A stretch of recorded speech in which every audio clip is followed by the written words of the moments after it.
মই ক'লে মানুহবিলাকে কয় বোলে এই চব কথাতে বিৰোধিতা কৰে। আৰে এটাতো সহ্যৰ সীমা থাকে ন। অন্য মানুহবিলাকে মাত নামাতে, মই কি কৰিম? কোনেও নকয় এইবিলাক কথা। আজিলৈকে কোনোবাই কোৱা শুনিছে নেকি? মই মাতিব লাগিব। বিধানসভাতো যদি মাতিব লাগে মই মাতিব লাগিব, উপায় নাই। আপোনালোকে গালি পাৰি থাকিব, উপায় নাই। মানুহে কৈ থাকিব যে এই চব কথা নামাতে।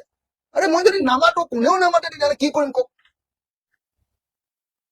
কৰবাতনো মুখ্যমন্ত্ৰীৰ 4টা বাসগৃহ থাকে নে চৰকাৰী বাসগৃহ? কৰবাতনো দিছপুৰত আপোনাৰ ঘৰ কি কয় অফিচ? বৰ্তমানৰ মুখ্যমন্ত্ৰীজন সেই আমিন গাঁৱৰ মুখ্যমন্ত্ৰীৰ কাৰণে আমাৰ ভৱিষ্যতৰ মুখ্যমন্ত্ৰীজনৰ মানে আপোনাৰ বাসগৃহটো আমিন গাঁৱত হ'ব, এইটো হ'ব পাৰে নে? কিমান কিলোমিটাৰ হ'ব? 40 কিলোমিটাৰ দূৰত। কাৰ্যালয়ৰ পৰা 40 কিলোমিটাৰ দূৰত নবা মুখ্যমন্ত্ৰীৰ বাসগৃহ বনাই নে? ইমান ধুনীয়া বাসগৃহ বনাই থৈছে। ইয়াত কি অসুবিধা হৈছে এইটো কওকচোন। কি অসুবিধা হৈছে কওকচোন দিছপুৰত থাকিবলৈ? কি অসুবিধা আছে কওকচোন কইনাধৰাত থাকিবলৈ? কইনাধৰা আপোনালোকে সোমাই চাওকচোন, 5 ষ্টাৰ। মই এবাৰেই কৈছো। অৱশ্যে মই অসমৰ দিছপুৰৰ মুখ্যমন্ত্ৰীৰ বাসগৃহটো দেখা নাই বাৰু, কিন্তু মই জানো যে এইটো 5 ষ্টাৰ।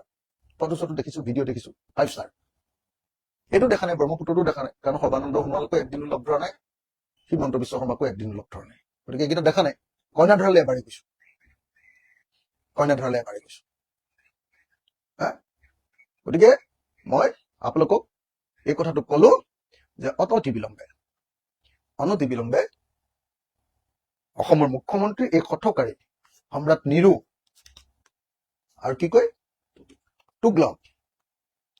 তুগলকৰ এই তুগলকি কামটো বন্ধ কৰিব লাগে। এইটো নহয়। আৰু চব বস্তু কিহৰ আমিন গাঁৱত অকল চব বস্তু দিবগে? এইটো কি কথা? এইমছো আমিন গাঁৱত, IIT আমিন গাঁৱত, IIM আমিন গাঁৱত। তোমাৰ সমষ্টি সৰ্বত পৃথিৱীৰ চব বস্তুবিলাক তাতে হ'ব। তেতিয়াহ'লে ভাই সঁচা সঁচিকে ক'বলৈ গ'লে যদি ইমান দূৰতে থাকিব লাগে, তেতিয়াহ'লে আমাৰ শিৱসাগৰত বনোৱা মুখ্যমন্ত্ৰীৰ বাসগৃহ, কাৰণ অসমৰ আটাইতকৈ ঐতিহাসিক জাগাটো শিৱসাগৰ, য'ত আগতে চব ৰজাবিলাক থাকিছিলে, তাত বনোৱা বাসগৃহ। তেতিয়াহ'লে আমাৰ শিৱসাগৰত বনোৱা বাসগৃহটো চিফ মিনিষ্টাৰৰ সদায় অহা যোৱা কৰিব তাৰ পৰা ইয়ালৈ।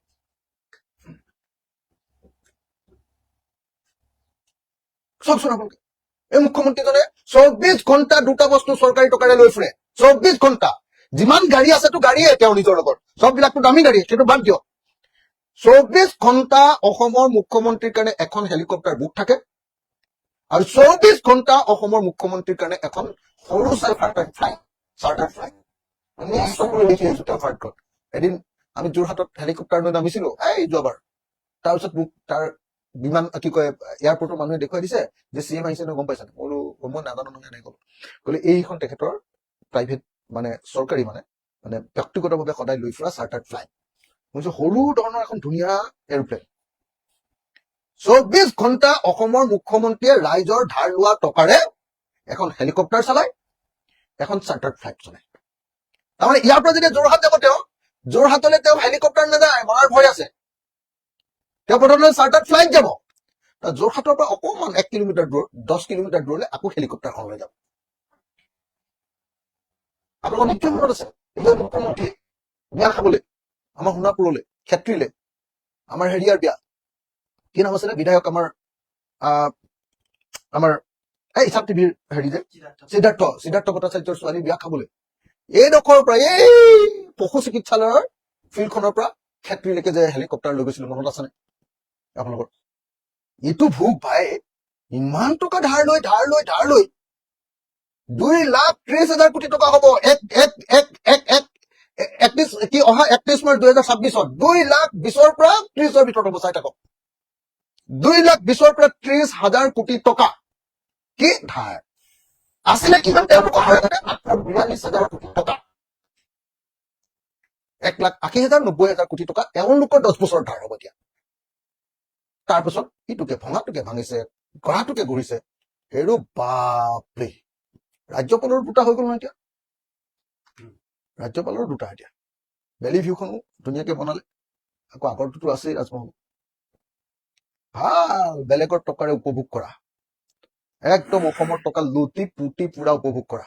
হেলিকপ্টাৰ নেৰিবা, কি কয় আপোনাৰ এখন চাৰ্টাৰ ফ্লাইট নেৰিবা, একদম বাসগৃহ 4টা বনাই লোৱা, আৰু কিবা কিবি লাগে যদি চব লৈ লোৱা ভাই, যিমান আছে আৰু লুটি দিয়া মুঠতে আৰু।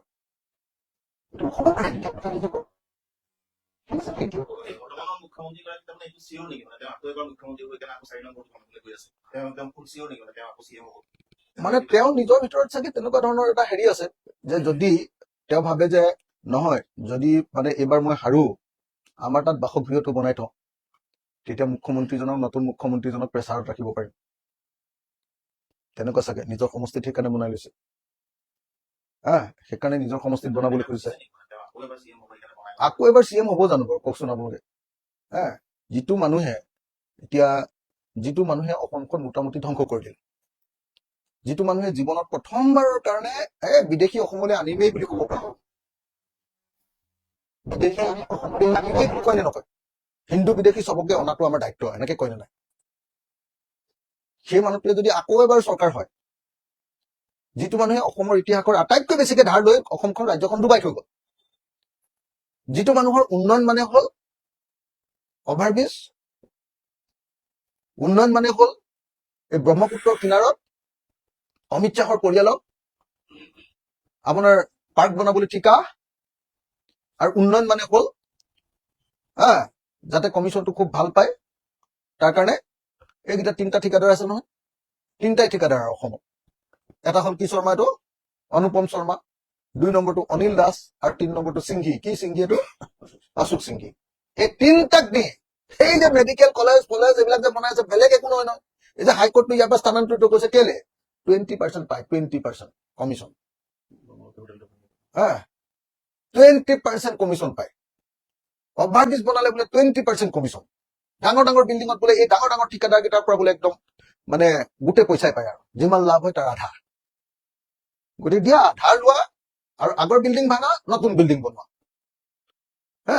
মোকতো 5 বছৰত মোক কোৱাৰ্টাৰে নিদিলে 5 বছৰ যে মই বিধায়ক হলো মোক কোৱাৰ্টাৰে নিদিলে নহয় প্ৰথম 2 দিনমান ভগা কোৱাৰ্টাৰ এটা দিছিলে আছাম টাইপৰ কোৱাৰ্টাৰ এটা মই ললোগে থাকিবলৈ লৈছিলহে নহয় বোলে আপোনাৰ কোৱাৰ্টাৰ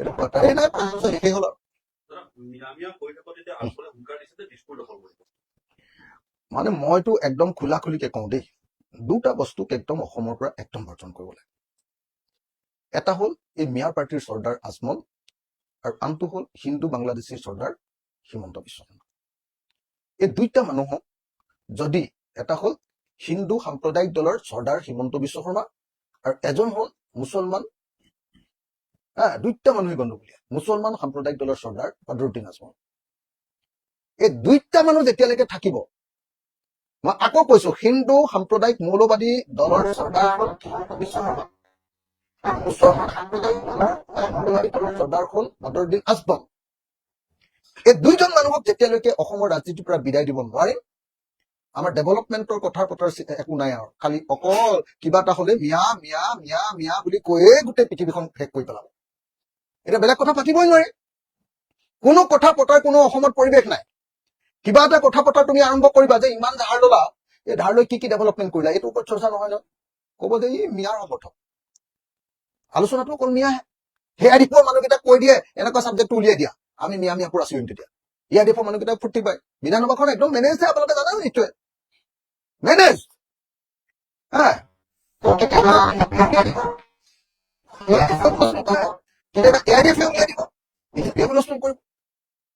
এনেকে চলি থাকিলে বিধানসভাখন সেইকাৰণে মই স্পষ্টকে আপোনালোকক কব খুজিছো এই যে মিয়া হিন্দু বাংলাদেশী এই 2টা বস্তু মই ভাবো 2টা বস্তুৰ যি চৰ্দাৰ এই চৰ্দাৰ 2জন এজন মানে মুছলমান চৰ্দাৰ এজন হিন্দু চৰ্দাৰ এই 2জন মানুহক মানে মোৰতো ধাৰণা হল মোৰতো মন আছে মোৰতো সঁচাকে মন আছে মই ধেমালিতে কৈ থাকো সদায় প্ৰতীকী অৰ্থত মই কৈ থাকো সদায় যে এই 2জনকে একেলগতে একেখন চকীত বান্ধি মই মানে দুইফালে এফালে হিন্দু এফালে মুছলমান চব জাতি ধৰি এই 2জনে খেলিলেও খাইছা ব্ৰহ্মপুত্ৰলৈ দুই দিব লাগে 2টা মানুহ গৈ বাংলাদেশত যি ৰাজনীতি কৰে কৈ থাকক আমাৰ ইয়াত নালাগে আমনি লাগি গৈছে আপোনালোকৰ আমনি লাগিছে নাই মনে জানো আমাৰ কিবা আমনি লাগি গৈছে হিন্দু মুছলমান সঁচাকে কৈছো আৰে ভাই কাম কৰা আৰু এটা কথা যে তেওঁ কৈ আছে মানে আচৰিত লাগে অসমৰ মুখ্যমন্ত্ৰীয়ে কৈ আছে যে মই মিয়াক কষ্ট দিবলৈ জন্ম হৈছো কৈছে নে নাই যে মিয়াক কষ্ট দিবলৈ জন্ম হৈছো আৰে ভাই তোমাক মিয়াক কষ্ট দিবলৈ মুখ্যমন্ত্ৰী বনোৱা নাই আমি তোমাক মুখ্যমন্ত্ৰী বনাইছো বিদেশী খেদিবৰ কাৰণে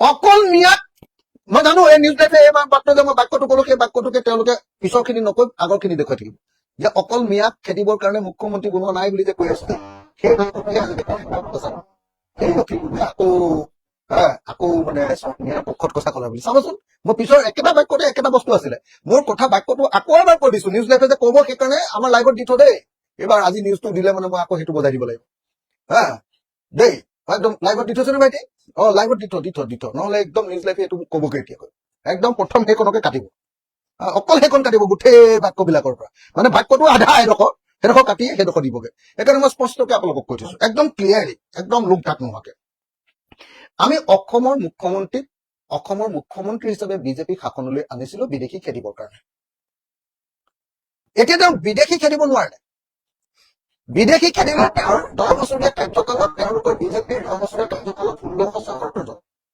1676 মোক বিধানসভাত দিয়া তথ্য 10 বছৰত খেদিলে 1676 জন বিদেশী ইতিহাসৰ ভিতৰত আটাইতকৈ কম বিদেশী খেদিছে এই চৰকাৰখনে কংগ্ৰেছৰ দিনতো ইয়াতকে বেছি বিদেশী খেদিছিলে এওঁলোকে অকল 1676 জন খেদিলে কিন্তু বিদেশী খেদিব নোৱাৰি মিয়াক কষ্ট দিছো হেৰৌ যদি মিয়া কোনোবাটো বিদেশী আছে তাক কষ্ট দি ইয়াত নাৰাখিবি আমাৰে টকাডাল গৈ থাকিব হয়নে নহয় এইটো আমচুৰ প্ৰাক্তন প্ৰেচিডেণ্ট আছিলে তাক বহুৱাই লৈ কৈ আছো আপোনালোকে নিজে চাওক ইয়াক বহুৱাই লৈ কৈ আছো যদি মিয়া বিদেশী আছে তাক একদম খেদিয়ে দে হয়নে নহয় মিয়া যদি বিদেশী আছে তাক খেদিয়ে মিয়াক কষ্ট দিবৰ কাৰণে ক'ৰবাত চিফ মিনিষ্টাৰ বনাই নেকি পৃথিৱীত পাগলৰ জাত আপোনালোকে নিজে কওক মিয়াক কষ্ট দিবৰ কাৰণেতো চিফ মিনিষ্টাৰ নবনাই নহয় চিফ মিনিষ্টাৰ বনাই যে বিদেশী যদি আছে তাক খেদিবৰ কাৰণে বিদেশীক খেদিব নোৱাৰা বিদেশীক খেদিব নোৱাৰি কি কৰে মানুহৰ ওচৰত উত্তেজনা এটা বহাই থাকিবৰ কাৰণে মিয়াক কষ্ট দিবৰ কাৰণে মই জন্ম হৈছো আৰে বাপু তোক পঠিয়াইছিলো মানে বজাৰলৈ যে মাক বাপেকে পঠিয়াই মাক বাপেকে পঠিয়ালে কি যে মিঠাতেল আৰু নিমখ আনিবি পুতেকটো লৈ আহিলে এটা চিপছৰ পেকেট বজাৰটো কৰা হৈ গল কিন্তু বজাৰটো কৰিলে কি আনিলে চিপছৰ পেকেট মিঠাতেল আনিবৰ কাৰণে পইচা নাইকিয়া হল সি আৰু বহুত কেডবেৰী কেইবাটাও লৈ আহিলে এতিয়া অসমৰ মুখ্যমন্ত্ৰীক পাতিছিলো আমি কি কাৰণে অসমৰ মুখ্যমন্ত্ৰীক পাতিছিলো বিদেশী খেদিবৰ কাৰণে একদম আটাইতকৈ ডাঙৰ শ্লোগানটো কি আছিলে বাৰু আপোনালোকে কওকচোন দুইবাৰে শৰাইঘাটৰ শেষৰণ মোগলক খেদিবৰ কাৰণে বিজেপি অহাৰ বাহিৰে বিকল্প নাই দ্বিতীয়টো আছিলে জাতি মাতি ভেটি যদি সঁচাকে যদি অসমক বচাব লাগে তেতিয়াহ'লে বিদেশীক খেদিবই লাগিব আৰু এইটো অকল বিজেপিয়ে পাৰে এইটো আছিলে তেওঁলোকৰ ডাইলগ এতিয়া বিদেশী খেদিলে 10 বছৰত কিমান কলো মই 1676 জন তাতকে তৰুণ গগৈ ডাঙৰীয়াৰ দিনত বেছিকে বিদেশী খেদিলে তাতকে বেছি বিদেশী খেদিলে আকৌ তাত বিষ্ণুৰাম মেধিৰ দিনত আটাইতকৈ বেছি বিদেশী খেদিছে বিষ্ণুৰাম মেধিৰ দিনত হিমন্ত বিশ্ব শৰ্মাৰ কাৰ্যকালতে আটাইতকৈ ইতিহাসৰ কম বিদেশী খেদিছে সেই কথাটো নকয় কোনোদিন বিদেশী খেদাৰ কাৰণে কোনো ব্যৱস্থা কৰিব নোৱাৰিলে বাংলাদেশৰ লগত চুক্তি কৰিব নোৱাৰিলে বিদেশী বিলাকক চিনাক্তকৰণ কৰিব নোৱাৰিলে আমাৰ এনআৰচিয়ে বিদেশী উলিয়াই দিছিলে 19 লাখ সেই 19 লাখকো ৰাখিব খুজিলে সেইকাৰণে এনআৰচিখনকে এতিয়া কাম নকৰে এটি এনআৰচিটো উলিয়াই দিছিলে যে 19 লাখ বিদেশী আছে এইখিনিকে খেদি দিয়াচোন তুমি ইমান ডাঙৰ হিৰ তুমি বিদেশী খেদিবলৈ আহিছা এতিয়া সেই 19 লাখ তুমি নেখেদা 1676 জনক খেদি তুমি কৈ আছা যে মিয়া কষ্ট দিবৰ কাৰণে মই জন্ম হৈছো মই যদি মিয়া কষ্টই দিব নোৱাৰো তেতিয়াহ'লে মই কিহৰ হিন্দু মুখ্যমন্ত্ৰী পাগল ক'ৰবাত থাকে নেকি পৃথিৱীত সকলোৰে লক্ষ্যত সংখ্যা ল'ব আপুনিও দিন পূৰ্বে মন্দিয়া অঞ্চলত সভাপতি উল্লেখ কৰিছিলে আমাৰ যদি চৰকাৰে তেতিয়াহ'লে গৌ মাংস মুকলিকৈ বিক্ৰী কৰিব পাৰিব কোনে ক'লেনো এইবিলাক অদৰকাৰী কথা নিউজ লাইফৰ কথা এইবিলাকতো মই ক'ত ক'লো যে গো মাংস মুকলিকে বিক্ৰী কৰিব পাৰিব পৃথিৱীত ক'ত ক'লো মোক এবাৰ দেখুৱাই দিয়ক যদি দেখুৱাই দিব পাৰে মোক দেখুৱাই দিয়ক আপোনালোকে মই যিটো কথা কৈছো একদম ক্লিয়াৰলি যদি আমাৰ চৰকাৰ আহে হিন্দুৱে হওক মুছলমানে হওক 71 চনৰ পাছত অহা চব বিদেশীকে খেদি দিম মই খোলা খুলিকে কৈছো না মিয়া বিদেশী খেদিম বুলি মই খোলা খুলিকে কৈছো না আৰু কাক লগত বহুৱাই থৈছো আমাৰ দলৰ জেনেৰেল ছেক্ৰেটাৰী আৰু আমাৰ দলৰ সংখ্যালঘুৰ আটাইতকৈ ডাঙৰ নেতা আৰু আমচু সংখ্যালঘু ছাত্ৰ সন্থাৰ প্ৰাক্তন সম্পাদক সভাপতি চব হয় এসময়ৰ আটাইতকৈ ডাঙৰ নেতা আছিলে আমচুৰ সেই আজিজুৰ ৰহমানক লগত বহুৱাই লৈ মই আপোনালোকক কৈছো যে ৰাইজৰ দলক চৰকাৰ দিয়ক মুছলমান বাংলাদেশী যিমান আছে সকলোকে খেদিম, কিন্তু লগত হিন্দু বাংলাদেশী যিমান আছে সিহঁতকো খেদিম আকৌ।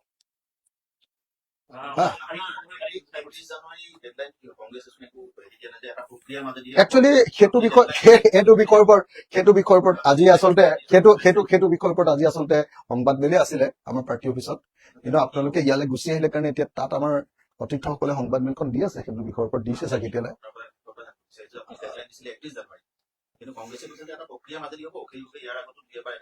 মই মাত্ৰ এটাই কথা কওঁ যে আমি 31 জানুৱাৰীটো ভিতৰত সোনকালে শেষ কৰিব পাৰিলে ভাল হয় বুলি মোৰ পিনৰ পৰা কৈছিলো। মই কোনো ডেডলাইন দিয়া নাই আজিলৈকে জীৱনত। মোৰ কথাখিনি নি আপোনালোকে সেইটো ডেডলাইন কৰি আমাৰ মাজত এনে কাজিয়া লগাব খোজে। AGP আৰু বিজেপিৰ মাজত কাজিয়াটো ভাঙিব খোজে আপোনালোকে বুলি চবকে কোৱা নাই, নিউজ লাইভে সুধিছে কাৰণে প্ৰশ্নটো তেখেতসকলক কৈছো যে আমি সঁচা খোলাখুলি কথা। আজি AGP আৰু বিজেপিৰ মাজত সাংঘাতিক সংঘাত। AGPক মাত্ৰ 9টা চিট দিছে খেলিব পৰা, বাকীখিনি সংখ্যালঘু খেলিব নোৱাৰা আছে। অকল 9টা চিট। আপুনি খবৰ নকয় দে নহয়, ভিতৰৰ খবৰ আছে না। AGP মানুহৰ হাহাকাৰ চলি আছে এতিয়া। AGPক মাত্ৰ খেলিব পৰা মাত্ৰ 9টা চিট দিছে, আৰু জনাই দিছে যে তেওঁলোকক তাতকে আৰু বেছি চিট দিব পৰা কোনো পজিশ্যন নাই, মানে এনেকে জনাই দিছে। বাকী যিকেইটা চিট দিব সেইকেইটা চিট অকল হেৰি সংখ্যালঘু চিট দিব, য'ত কোনোদিন জীৱনত ৱালত মূৰটো মাৰি দিলেও অতুল বৰাই নিজিকে। অকল 9টা চিট দিব, সেইকেইটাত কোনোবাটোত জিকিব কোনোবাটোত হাৰিব। 9টা চিট খেলিব পৰা চিট দিব। ৰ'ব, এতিয়া মই কোনোদিন ডেডলাইন দিয়া নাই, সঁচা কথা কৈছো, কিন্তু চবেই অনুভৱ কৰিছে যে আমাৰ এলায়েন্সটো সোনকালে হোৱা দৰকাৰ। আপোনালোকে নিশ্চয় কালি লক্ষ্য কৰিলে যে আমাৰ গোটেই আপোনাৰ বিৰোধী দলবিলাক একলগ হ'বৰ কাৰণে লাগি থকা আমাৰ যিখন কমিটি, কি কয়, নাগৰিক সমাজ, আমাৰ নাগৰিক সমাজৰ মূল কাণ্ডাৰী গোটেইকেইজনে কালি আপোনাৰ ডক্টৰ হীৰেন গোহাঁই ছাৰ, মই আচলতে এইটো বিষয়ত ক'বই নালাগিছিলে, বেলেগকে সংবাদ মেল দি থোৱা আছিলে। ডক্টৰ হীৰেন গোহাঁই ছাৰ, তাৰপিছত কোন আছিলে, পৰেশ মালাকাৰ, ডক্টৰ আব্দুল মান্নান ছাৰ, তাৰপিছত আৰু কোন আছিলে আমাৰ হৰে কৃষ্ণ ডেকা ছাৰ, তাৰপিছত শান্তনু বৰঠাকুৰ, পৰেশ মালাকাৰ, এই আটাইবিলাকে কালি অতি স্পষ্ট কৰি দিছে যে ইলেকশ্যনৰ বুজাবুজিটো সোনকালে হ'ব লাগে, এইটো দেৰি হৈছে।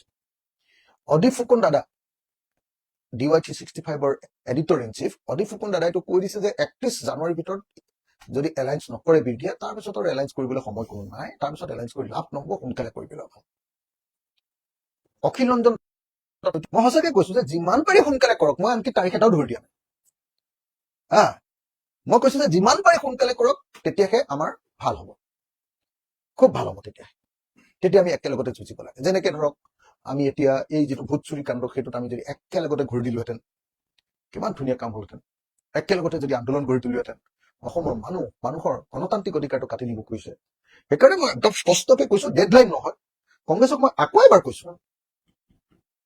কৈছো মই সঁচাকে, যে এইটো ডেডলাইন নহয়, কিন্তু আপোনালোকে ডেডলাইন বুলি নক'ব। মোৰ এইটো বিনম্ৰ অনুৰোধ, মানে বন্ধুৰ প্ৰতি এটা বিনম্ৰ অনুৰোধ, যে আমাৰ বিৰোধী পক্ষৰ যিটো এলায়েন্স, মানে বুজাবুজি, সেই বিৰোধী পক্ষৰ এলায়েন্সটো যিমান পাৰে সোনকালে, এজ চুন এজ পচিবল বুলি মই শব্দটো কওঁ, আকৌ সেইটোকো লৈ নিউজ লাইফে পকাই দিয়েগৈ, সদায় এজ চুন এজ পচিবলে বুলি কৈ থাকে বুলি কয়। আমাৰ সেইটো কোৱাৰ বাহিৰে কি আছে, কংগ্ৰেছে সোনকালে কৰি দিয়াটো উচিত, দেৰি কৰি আছে। গতিকে এজ চুন এজ পচিবল শেষ কৰিব লাগে।